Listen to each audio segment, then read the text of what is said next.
Okay, let's picture this. You get that call from the school nurse, or maybe you just notice a weird little rash on your kid's face, and your mind just starts racing, right? Could it be school sores? It's a phrase that sends a little shiver down the spine of parents everywhere. Today, we're going to break it all down and take the mystery out of this super common and, yeah, super contagious skin condition. Yeah, that name, school sores. You hear it whispered on the playground, you see it pop up in the parent group chats, and it always comes with a bit of a panic. But what are we actually talking about here? It's time to get past the playground rumors and get some real, clear answers. So, the official medical name for school sores is impetigo. And while adults can get it, let's be honest, it's pretty much a classic childhood thing. As you can see, it really loves to show up around the mouth and the nose, but don't let that fool you. It can pop up literally anywhere on the body. All right, so how can you be sure it's impetigo and not just, some other random rash? We're about to put on our detective hats and look for the key clues. And then we'll uncover the culprit that's actually causing the infection in the first place. Okay, this slide is super important because it shows you the whole life cycle of an impetigo sore. It's not just a random spot. It starts out as this little patch of tiny blisters. Then, those blisters break open and leave behind a weepy red area.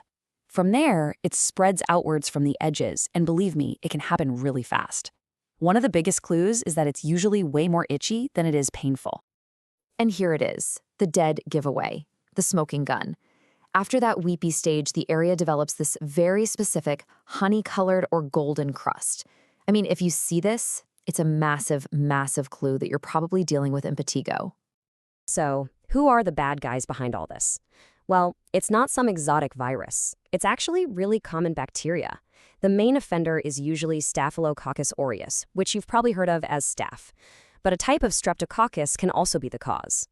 The funny thing is, these germs are kind of just hanging out on our skin most of the time, just waiting for an opportunity to cause some trouble. And that opportunity often comes up under certain conditions. For example, sensitive skin can make someone more vulnerable, or if their immune system is a little down from being sick. But the environment is a huge factor too. Think warm, humid weather and crowded places like schools or daycares. It's basically the perfect storm for an outbreak. Okay, so we've identified the problem. Now let's get to the most important part, the solution. Let's talk about how to kick this thing to the curb. And the good news is the treatment is usually pretty straightforward. It all boils down to this simple 3-step routine that you'll do 3 times a day. First, you wash the area with an antibacterial soap. Second, you clean it by very gently sponging off any of those crusts with warm, salty water. And finally, you apply whatever antiseptic or antibiotic lotion the doctor prescribed. Now, the game plan isn't one size fits all. It really depends on how severe the case is. For something pretty mild, an antiseptic lotion, which just helps stop germs from growing, might be enough.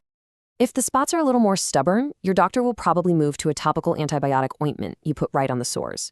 And for the more serious cases, oral antibiotics, the kind you take by mouth, are the way to go to fight the infection from the inside out.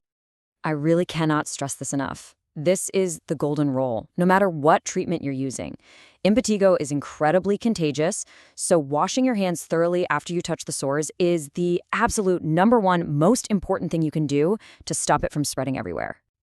And that brings us perfectly to our next section. Treating the infection is one thing, but containing it, that's just as vital.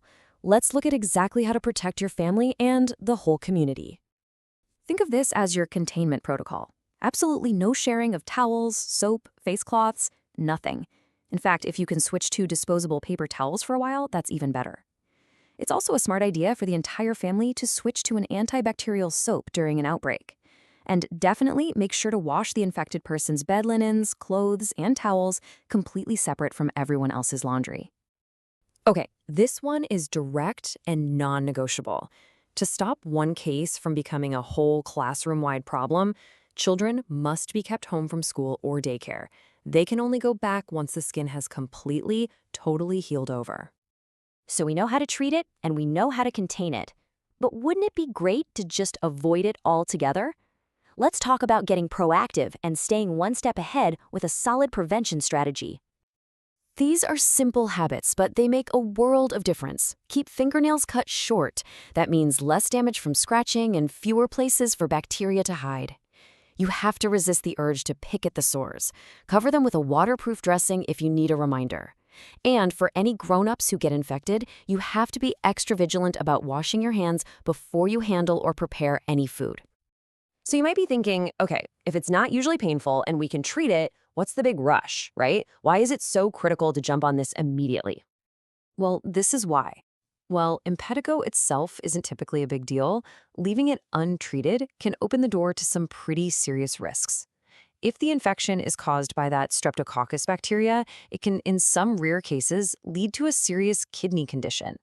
And for newborn babies, any kind of widespread infection is a major concern that needs a doctor's attention right away. So what's the bottom line here? It's simple. Don't panic, but do act fast. Remember that golden crust? Make careful hygiene your family's top priority and never, ever hesitate to see a doctor.